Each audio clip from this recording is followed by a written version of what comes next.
This is KHQA Overtime with Chris Dewar. Brought to you by Con Communications.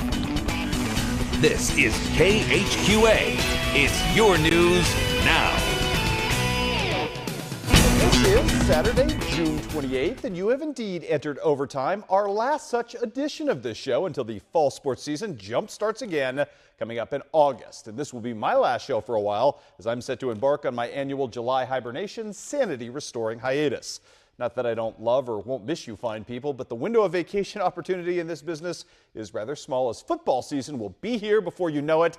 Thank goodness for that. Just in case you've forgotten how much you missed the gridiron goodness, Do or Die Bowl number 10 in Hannibal last night served to whet the appetite. A complete long-form wrap-up of all the football festivities is coming your way in just a matter of minutes. But let's first catch you up on all of the day's other local sports doings. We'll start the Prospect League. Always fun to go to a Gems game. This young man can't contain his exuberance. Bottom of the first, Gems in a jam, but Kyle Suttertall using the pickoff move, rarely at second base, and the pickle to get out of that little bit of a jam. But in the top of the second, here come the sliders, courtesy of Taylor Carlson.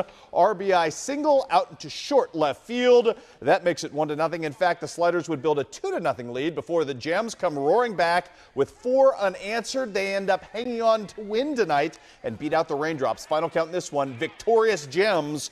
4-3 is how it shakes down. Meanwhile, in the Prospect League as well, late in the ball game in Danville, Hannibal has surged a little bit after trailing 3-0 early and has come back to close to within a 5-2 count on the Dans as we speak. Got a little Legion baseball to bring you coming up now as well. Hannibal taking on Moberly today on the hill. Eric Hugenberg, and that, my friends, is just nasty, nasty breaking stuff. In fact, the guys behind the plate can't even handle it, and that's tough to say because that was good stuff right here. Let's start you off a little offense as well from Hannibal. Ethan Anderson with a double to kind of start the wheels of the offense in motion at this point. Sets up Seth Brown and his bat of renown.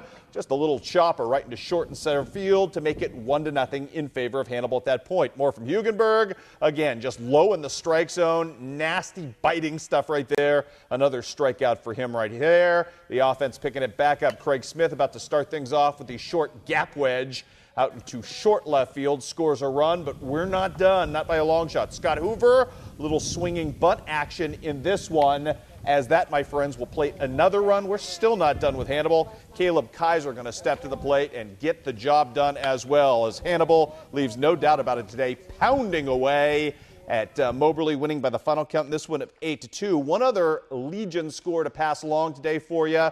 Congratulations to the Macomb Legioners as Ethan Peterson, who's had a great week, more on that in just a second, pounds a grand slam to help his team beat East Moline 12-6. The second game that the Macomb Legioners were supposed to play today ended up getting scrubbed due to rain. Also want to pass along our congratulations to the Quincy High Rifle Team, which finishes 4th today at the CMP National Airgun Championships. The team members there included Matt Arnold, Keely Wagner, Connor Griggs, and Bryce Monroe. Alexis Klindner also competed as an alternate. Congratulations to all of them as well.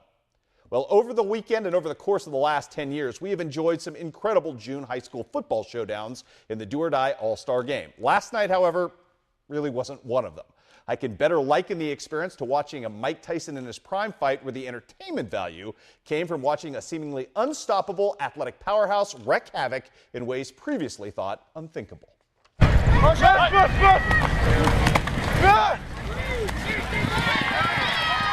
I mean, we just all clicked from, the very beginning. I'm not even sure if there's a correct answer for that, just because we all just came together really well and just decided, hey, this is our last football game together. Let's make it special. What started as an all-star game morphed quickly into a full-on invasion at Porter Stadium on Friday night, as an East squad that may just go down as the most complete in Do or Die Bowl history made an emphatic statement in every phase of the game. I mean, we all saw all the stuff on Twitter, everybody talking up the West and stuff and how they're big and they're fast too, and we just kind of sat there with some quiet confidence and knew that we could come in and put a beat down on them, and well, we did, so. But first, because this is the Do or Die Bowl, there was the obligatory weather scare and some lightning-born doubt when and if kickoff would come. But fans weren't budging and waiting to see this showdown, and neither were we. And after a 40-minute delay and a little help with the coin flip from Oakland Raider lineman, do-or-die Bowl alum Jack Cornell, Alex Blickhand and the East kicked off their assault.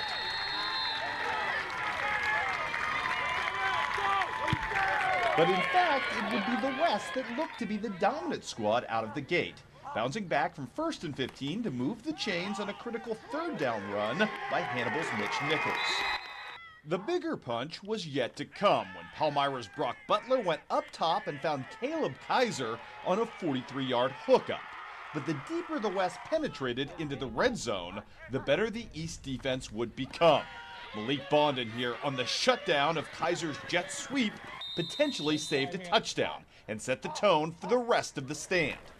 Leave it to Camp Point Central's Michael Houston and his manhandling of Kaiser to create a negative yardage situation for the West. And Jordan Osborne's outstanding boundary work against the option, and Mitch Nichols here forced a 4th down situation as well. And this time, it would be another Quincy High Blue Devil who was equal to the challenge.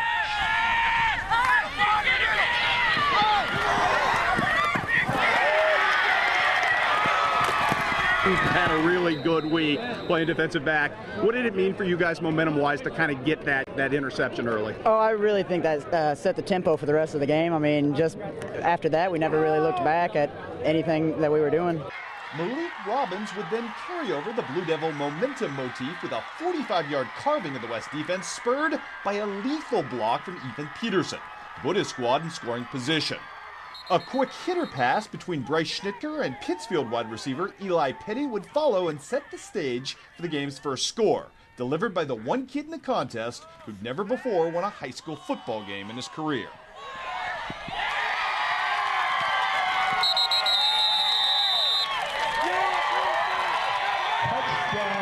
First of all, the block on Malik's run, because I know you leveled something. That felt good. I love those are the reason why we play football. You know, that's the best feeling in the world. The catch, I didn't think I had it for a while. You know, I bobbled it for a little bit, but then the stretch the last second really got me. The kid from West Prairie went up and got.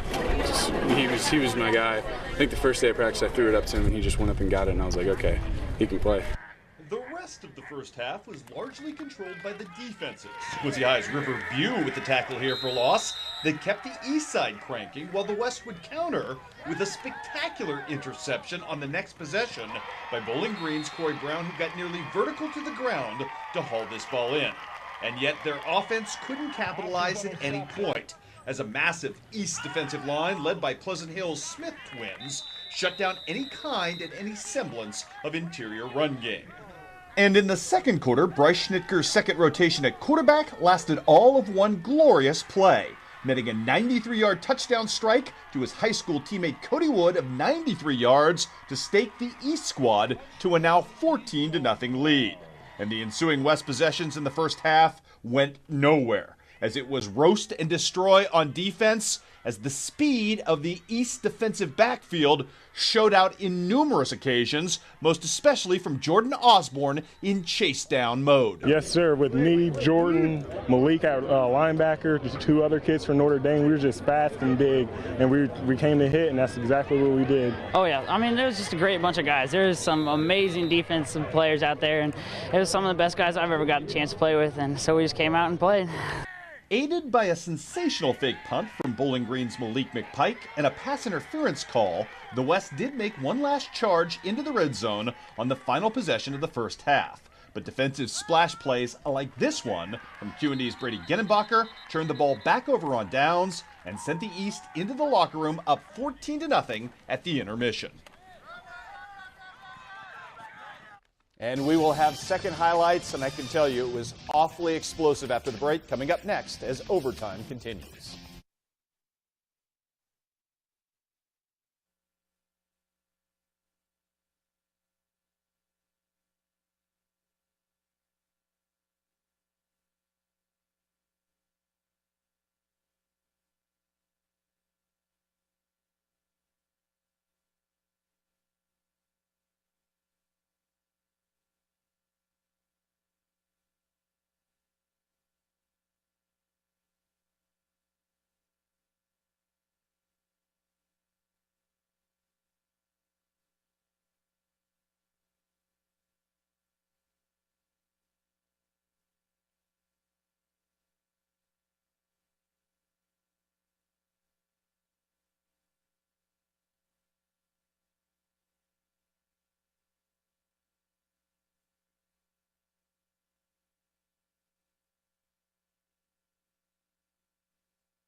You're watching KHQA Overtime with Chris Dewar, brought to you by Con Communications.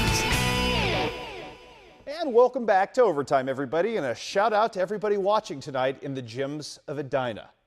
Well, were it not for a couple of self-inflicted wounds, the West All-Stars might well have went into the Do or Die Bowl halftime locker room tied with the East rather than down 14-0. But based on what was yet to come over the next 24 minutes, I'm not sure how much that might have helped or mattered, as a virtuoso quarterback was about to go a-carving. For me, I'm just going to go to Illinois State as a student. This is my last game. How bittersweet is that for you? Because, I mean, tonight, I guess to go out at the height of your powers, because I mean, that's about as good as you can look. Your quarterback rating would have been off the charts tonight. Yeah. I mean, it's sad that I'm not going to play a game ever again, but, you know, to go out the way I did is exactly how I wanted it to end. Meet Blake Schnitger, now retired Jacksonville quarterback, and the tipping point of the most lopsided game in Do or Die Bowl history. Architect of his own perfect ending by way of a perfect quarterback rating on Friday night. 10 of 12 passing, 207 yards, and 4 touchdowns. Playing largely with a group of people he'd never met before Monday. It was a lot of fun, you know, and you say like throw guys together, but for me, being in the system that I've been in since I was 12 years old, 7th grade, Grounds' system, for me, it actually wasn't like it was a bunch of guys. It just felt like I was on Jacksonville's field throwing the same system I always throw. Schnitger's pretty special, isn't he? Oh, yeah, everywhere across the field, he just puts it where you need it. Different receivers, fun receivers to throw to, because obviously Cody, but I mean, Tuda Chapel tonight as well. Yeah. I mean, you were spreading it around and having some fun. Yeah, of course, Cody. I mean, me and him just have a connection, and then the Chapel kid all week, we were connecting in practice and stuff, and he was running great routes. Yeah, I think it's a great way to end my career, especially getting to play with all these guys that I've played with for the past 4 years. And I mean, I think it also just kind of, it might set the bar a little high for Quincy, but I mean, that's a challenge I'm willing to take. If you haven't yet pieced it together, the East scored a lot in the second half of Friday's All-Star game, ending up with a record 41 points.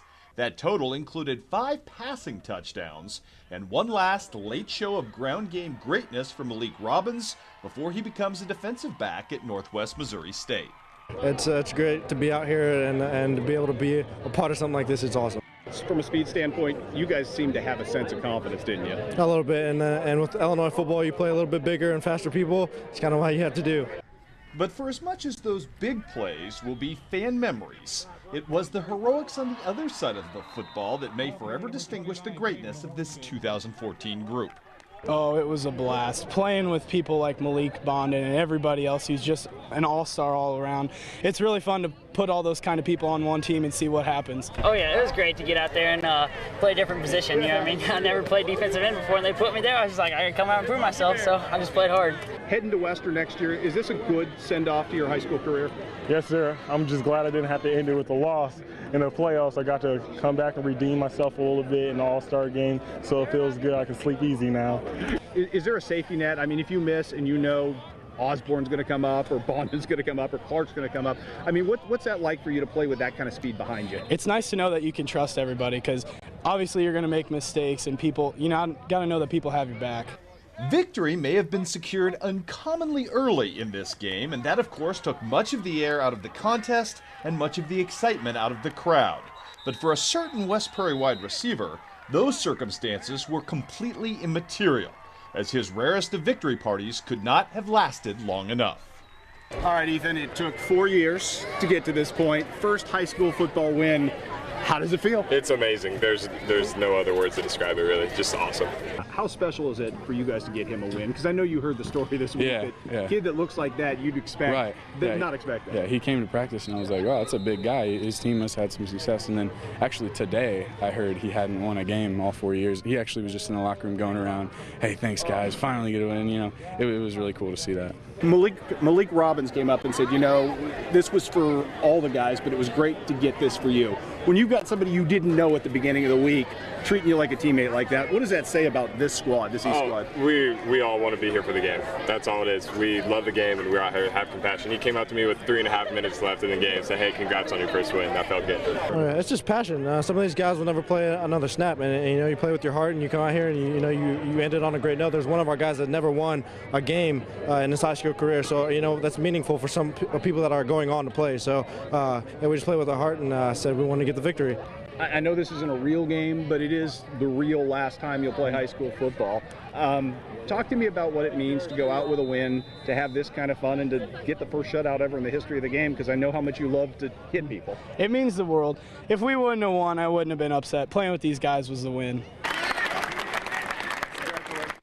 Absolutely fantastic show, gentlemen, and so happy for Ethan Peterson because, you know, that kid deserves it. Works his tail off, and he got the win. Took him 4 years, but he's there. Congratulations to you, Ethan, and to all the East All-Stars and everyone who participated. We had an absolute blast.